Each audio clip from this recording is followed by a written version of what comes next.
We've had quite a number of eventful days as Palantir shareholders. Actually, we've had quite an eventful few weeks. So we really need to catch up. This video will have a lot of content and a lot of value, so grab yourself a drink and strap in. Let's start with looking at what's currently going on with Palantir stock in pre-market, which we're currently in, and then we're going to talk about what's been happening in the recent few weeks, and we'll include yesterday's big event, AIPCon 3. But firstly, let's just rewind. So like I said, it's currently pre-market right now. The markets have not opened yet today, but just looking at year to date, Palantir is up by nearly 60%, which is absolutely amazing considering we're not even that far through the year yet.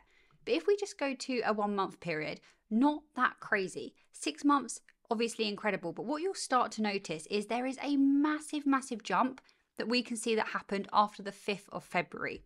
Palantir for a little while was sort of jumping, trading sideways, had a few dips, all in all going quite well, but something significant happened here on the 5th of February that took Palantir stock from around the just below $17 a share mark all the way up here to nearly $25 a share, which is obviously quite amazing.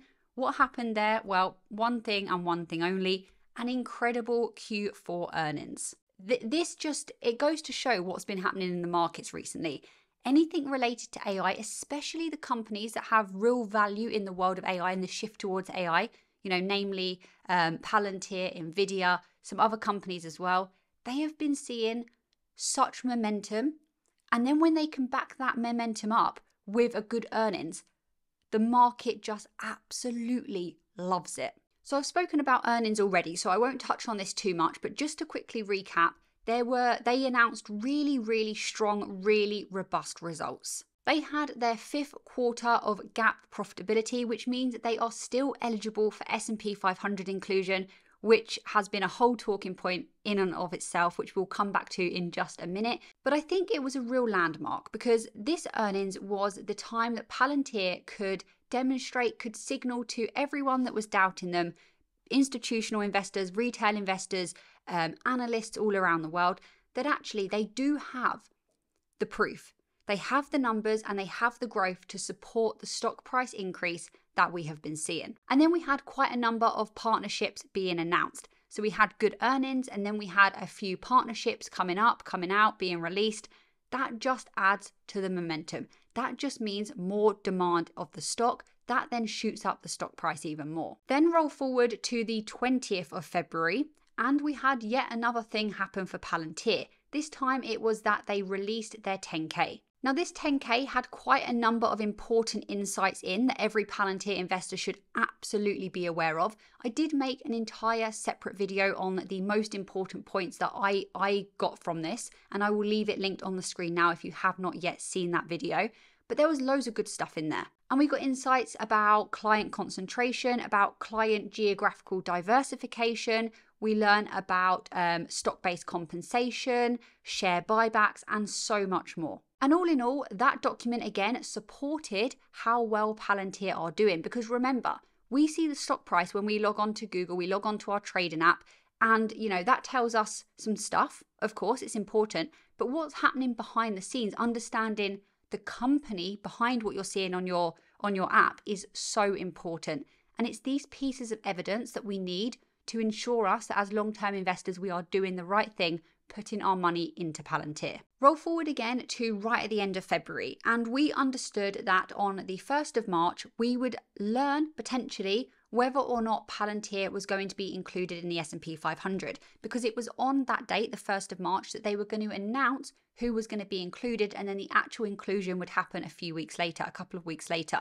So we knew as a Palantir community that Palantir were eligible. They met all the eligibility criteria, but I made it very clear in the video that I made that this did not guarantee them a place in the S&P 500. Ultimately, it was going to be up to a committee of people to decide which companies that were eligible actually got added in this time round. Then, 1st of March come, we got the announcement, so it did happen the way we thought it would, but Palantir unfortunately did not get selected by the committee to be added to the S&P 500. We did find out that SMCI and Deckers both got added into the S&P 500. Palantir, unfortunately, not this time around. And Annoyingly, we don't really find out the reasons as to why Palantir specifically wasn't selected. They don't announce their reasonings, they just get to choose. Now, I'm guessing they take into account not only which companies are eligible, but also the impact on adding certain companies maybe to the index's sector balance as a whole. Maybe they think about how long particular companies have actually been profitable for, and maybe Palantir, was one of those companies that hasn't been profitable for that long, potentially. But what I will say is it doesn't matter. It doesn't change anything. It's unfortunate, but all it means is that it will eventually happen at a later date. It's just a matter of when rather than if.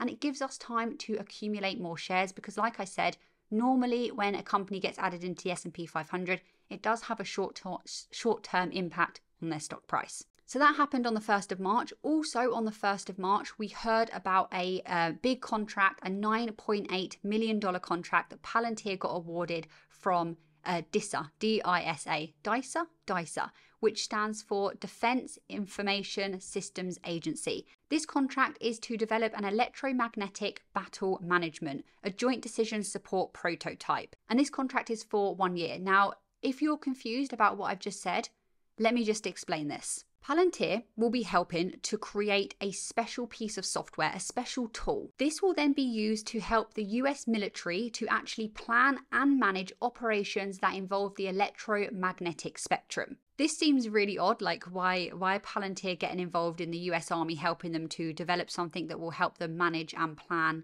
operations involving the electromagnetic spectrum, like what's going on there? It's basically because the electromagnetic spectrum is a critical aspect, a critical tool within modern warfare. Okay, so we had that pretty important, pretty big contract. But star of the show, apart from the AIPCon 3 event that we'll get onto in just a minute, Titan. The Titan contract. Now, this is one of those big Palantir catalysts that are always spoken about. We had the NHS contract, tick. S&P 500 inclusion, not yet, but everyone sort of knows about that. They know it's going to come at some point in the future. And Titan contract, that was another massive catalyst. If we rewind, we originally thought that we would hear about this Titan contract at the back end of 2023. That didn't happen, it got pushed, and then we learned that we would actually hear about it between January and March 2024. This did happen, and we heard about what's going on with the Titan contract just a few days ago. I'll try to fill you in as much as possible in case you are completely unaware of the Titan contract, but it's a really big deal, and it's basically part of a much larger deal that has been segmented into phases. I think the reason why so many investors are really bullish on this contract and are very excited every time that we hear anything about this being spoken about in terms of Palantir is because each phase of this thing has seen the contract grow and expand further, and we only expect that to continue to happen. But it's the first real time that software has been the prime, that software has been the star of the show. Sharm, who is the CTO of Palantir, and you definitely would recognize his face and his voice if you follow Palantir at all. I'm sure you know who he is. In my opinion, he's one of these people that really are able to break down and explain complex topics to the average person. I think he's a fantastic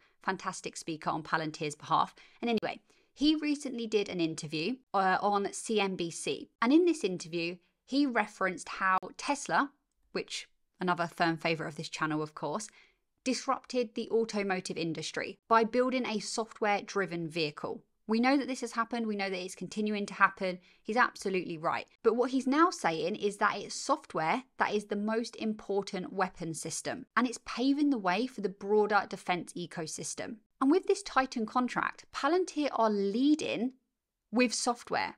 And then all the other companies that are going to be assisting, are assisting with their hardware, essentially. And that doesn't normally happen. Like, think about it. In the defense sector, in the military, it's normally the hardware that is the star of the show, that is the prime, and maybe occasionally, especially more recently, maybe not so much in the past, software has supported. But we're now living in a world where that's reversed. Software is the prime, and Palantir is the driver of that. But like I said, this contract that is split into phases, and it feeds into many, many bigger things. It's really important. We just heard the announcement of the next phase, and that was in Palantir's favor. The US Army awarded Palantir an agreement for the prototype maturation phase of the Tactical Intelligence Targeting Access Node, Titan. This contract, this specific one that we've just heard about, is $178 million and is over the course of 2 years. And obviously this is significant money. It's not the biggest contract ever, but it's very significant. But the important thing is, like I was just saying earlier in the video, is that this amount has been increasing every single time we hear about a new phase of this. So in 2021, Palantir got awarded the Titan contract for 8.5 million. In 2022, 36 million. And now in 2024, this time around, 178 million. And the best part is that this should just keep expanding. So as long as Palantir keep providing value and are the clear choice, they should keep getting more and more money as this goes on. And I think, don't quote me on this, but I think there's up to $1.5 billion up for grabs over the next 5 years or so. Okay, so Titan contract out the way, tick. Great. You can see how all this momentum has been building recently and just why Palantir stock has been going absolutely crazy.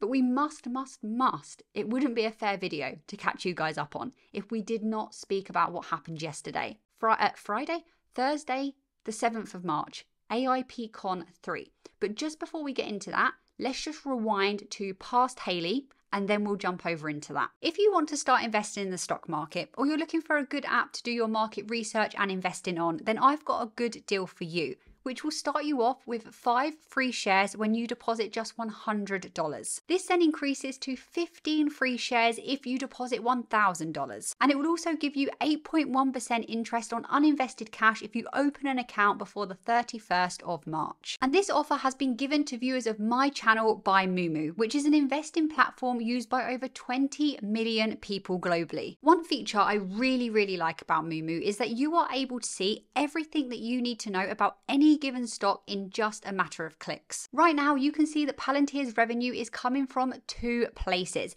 commercial and government. And from their Q4 earnings, we know that their commercial revenue is growing rapidly, especially US commercial. Having revenue streams from both the commercial and the government sector is obviously very beneficial because it means Palantir is less reliant on just one area and their revenue streams are diversified. This then reduces the risk tied to economic fluctuations in any given sector. Government contracts often provide the stable long-term revenue, whilst commercial deals are often more offering that rapid growth and innovative opportunities. Another thing that I really like is just how much educational content is available. I'm all about investing into yourself, and with this app you can definitely enhance your knowledge. If you sign up using my link in the description below, not only will you be able to get 15 free shares if you deposit the right amount and keep your funds at the right level for 60 days, but you will also be supporting this channel. Now let's go back to current Hayley. Okay, AIPCon 3. This happened yesterday and it was absolutely fantastic. If you guys watched this live, do let me know in the comments below. Let me know what your highlights were. Now, actually, we only heard that this was happening on Wednesday, the 6th of March, and then it happened the next day. So we didn't get much notice, but what we did know from the announcement, the press announcement, is that we would hear from a lot of AIP users. We kind of know what AIP cons are like anyway now. We've had 2 of them previously. We would hear about how they're using AIP, how they're making real business changes, what good they're seeing, what they're doing, the use cases, so on and so forth. And we would also hear about, they would unveil new customers. So before we speak about AIPCon 3, and there's loads of good stuff in there, let's just think about AIP Bootcamps, which obviously directly ties into AIP as a platform. AIP Bootcamps have really helped Palantir. They have provided Palantir with a stepping stone. Previously, before AIP Bootcamps, Palantir had the technical ability, they had the software, but I think their barrier to entry, their blockage, if you will, was the previous problem that they needed to solve, was that they had the goods, but they were struggling somewhat. I don't know if struggling is the right word, but they had an issue of actually converting and marketing. They weren't able to, not to the best of their abilities anyway, actually transform potential customers into paying customers. And then AIP Bootcamps came along, and they only started in 2023. So the success that they've already been seeing in such a short space of time is really unmatched in my opinion. Now, the reason that these are so important is because when businesses talk to Palantir, it's not often the technical people within a commercial business that are actually doing the talking. If a technical person was in charge and was the person actually making the decisions about whether or not this commercial business would use Palantir's software, it might have been okay. The conversion might have been better because this technical person from this commercial business talks to this technical person in Palantir. They say, AIP, yes, great, I know how it works. Cool, we'll buy it. We'll be a customer. But that's not really what happens. Actually, it's normally non-technical people within a business that attend these AIP bootcamps that talk to Palantir. And without this option of actually attending a short period of time, actually learning, seeing how AIP works, that technical person might just hear ontology, artificial intelligence, data, like all these big words that doesn't mean anything to them. And then they don't really understand the true benefit. Therefore, conversions can't happen. But AIP bootcamps, this non-technical person from this organization can attend a bootcamp very, very simply because they're not long events, they're not difficult events. They just rock up, spend a matter of hours, sometimes days, but it seems to be, under 8 hours now. They sit down with Palantir people that are great and they can explain, they can show how AIP can help them in their business. Literally give them a use case before they leave. This means that this non-technical person has now seen the value of AIP without having to understand all the confusing jargon and all the technical stuff that they just simply don't have time to do. This means the gap has been bridged. And also with AIP bootcamps, we must appreciate that this is decreasing the sales cycle, meaning the time to convert a potential customer has reduced significantly. They're now at the point where they are getting so much demand for the AIP bootcamps that we're seeing them pop up all around the world. We're seeing them pop up as sector-specific AIPs. For example, I think we've just had one in the chemical sector. We've had one in the insurance sector. Can't remember where these were. I think like Germany, Europe somewhere. They are in demand. And I remember seeing a LinkedIn post not that long ago. Big insurance company names, like really major insurance companies, were actually communicating with Palantir via LinkedIn saying that they really want to attend. So bootcamps are basically the perfect marketing and conversion tool. And now what we're seeing, we've been seeing this for a little while, is that so many other companies are now carrying out their own version of an AIP bootcamp, which just goes to show you how well they're going, because other companies wouldn't bother copying these if they weren't successful. So the whole point in these AIPCon events, and again, these are just absolutely golden nuggets. Palantir was so smart. They've basically found a way to get customers to, it's kind of insane. They found a way to get customers to come to this event that they can showcase to the rest of the world. And what it basically is these customers come, they stand on stage and they say how wonderful and how great Palantir is.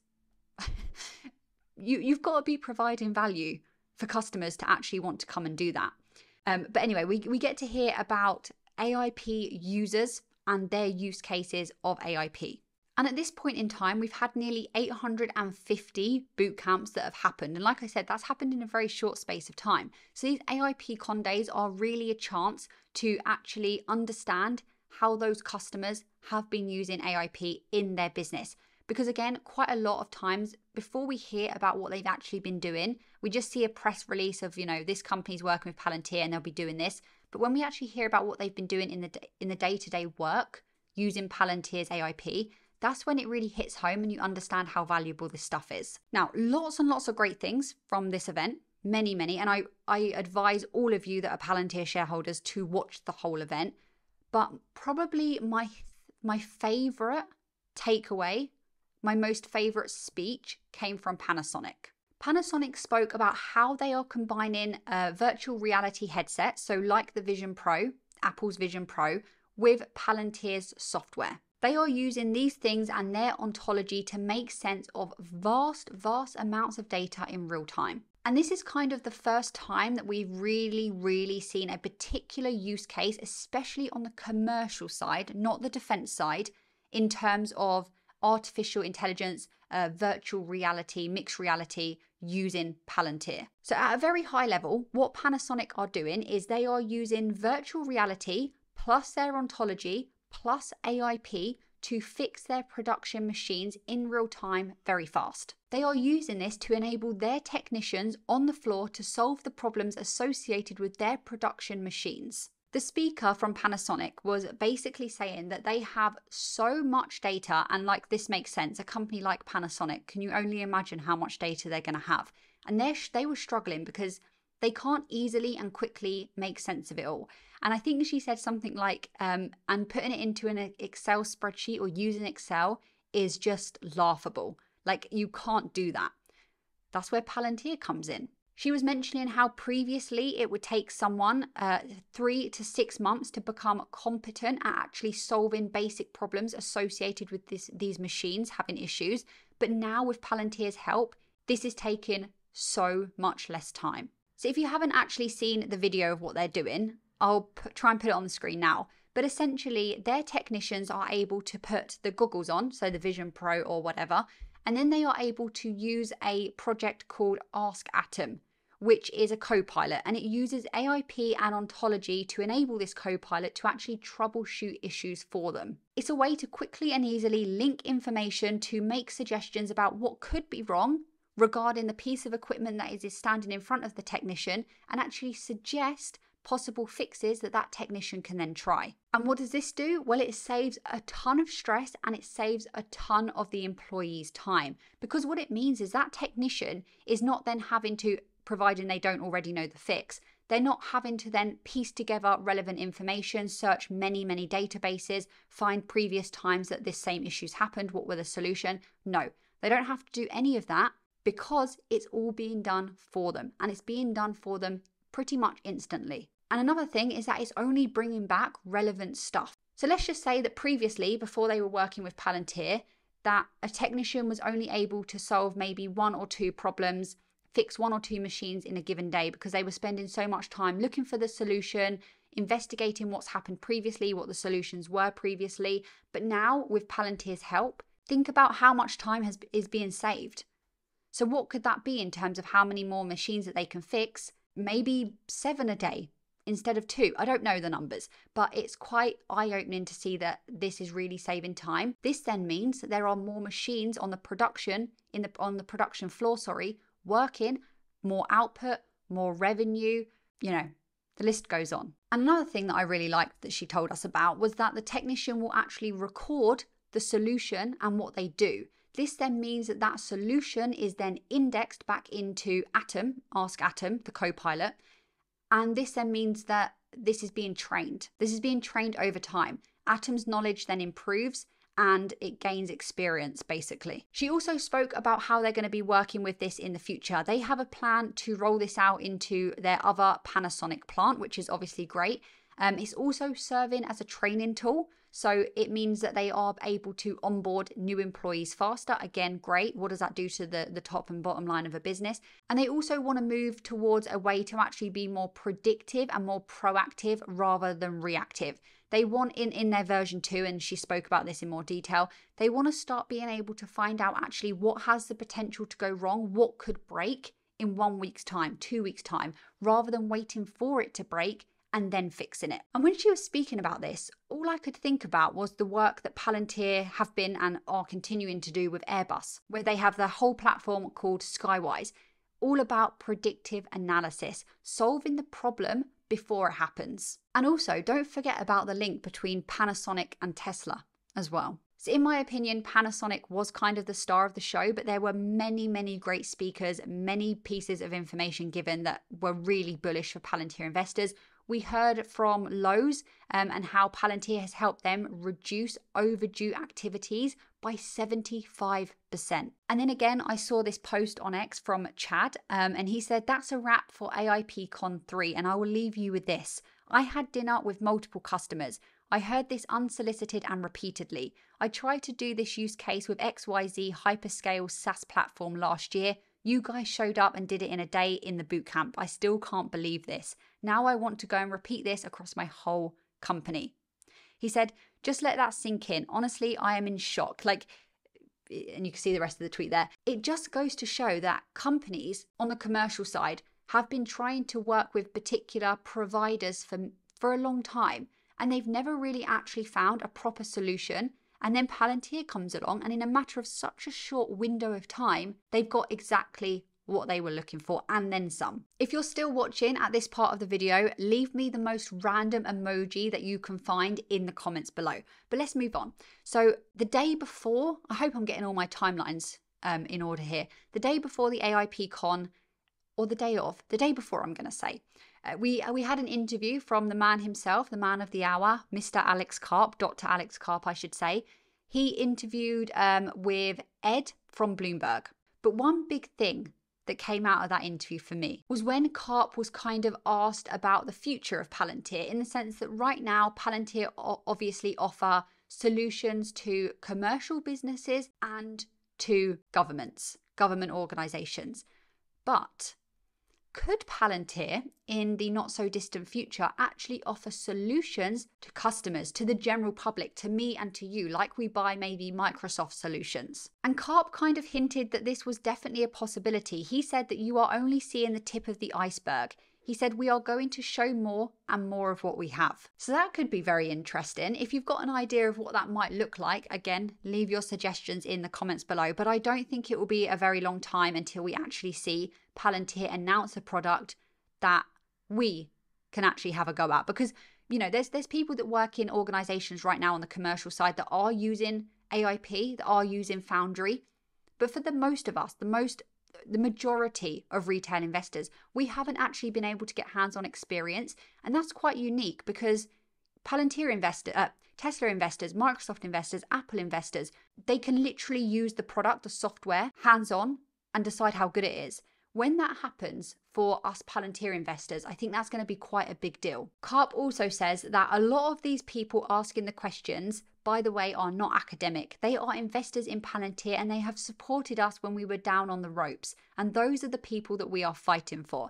It's good to know that Karp has our best interest at heart, Palantir investors. And of course, he turned up to AIPCon in his white shirt, which was iconic as always. Okay, moving on. What else has been happening? Well, there's been a number of upgrades. Of course, whenever we see upgrades or downgrades by analysts, whether or not they are, good, whether or not they actually are evidence-based is a whole nother story. But the thing is, they can definitely move the stock price.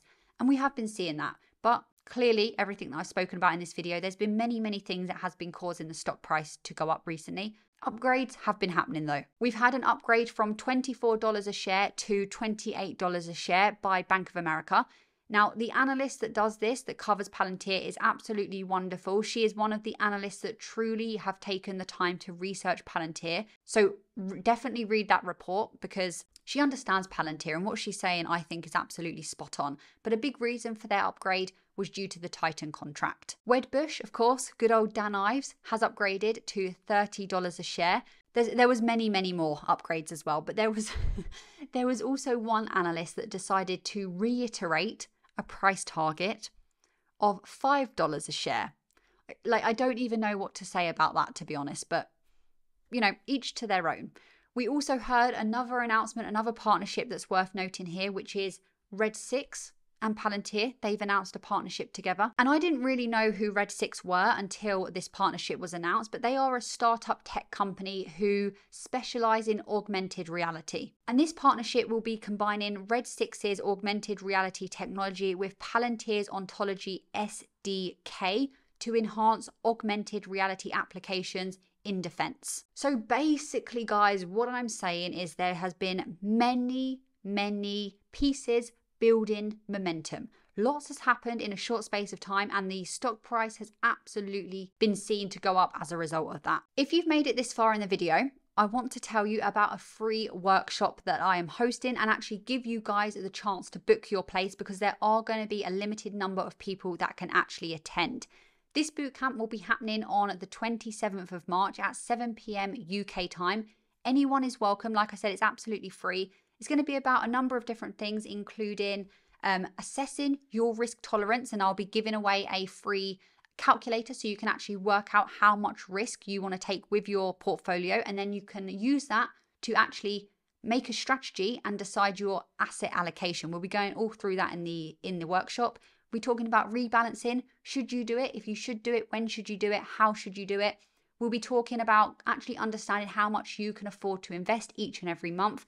We'll also talk about sector rotation, how you can understand how money moves through the market, and you can use that to actually have a solid investment strategy should you want to. There'll be so much more, but anyway, I'll let you decide if you want to come. It's absolutely free. Link in the description below to book your place now. Talking about all this, what Palantir has been doing, how the stock price has been going crazy, it is important for every single Palantir investor, even if you're a long-term investor, to have a plan in place for what price you would actually take profit, for what price you would start to sell shares, an exit strategy, an exit plan. It doesn't matter how long you're planning to invest, you need to have one of these, because until the moment that you withdraw money from your investment portfolio, you've not made any money. It's unrealized profit. Unless you're in the unique situation where you're just investing to pass a whole portfolio down to your children as it is, you need to have this plan in place. If you already have this plan in place, let me know in the comments below. But if you want more information about this and you do know that it's important, but you just don't know what to do, again, let me know in the comments below that you want this and I'll make sure that happens.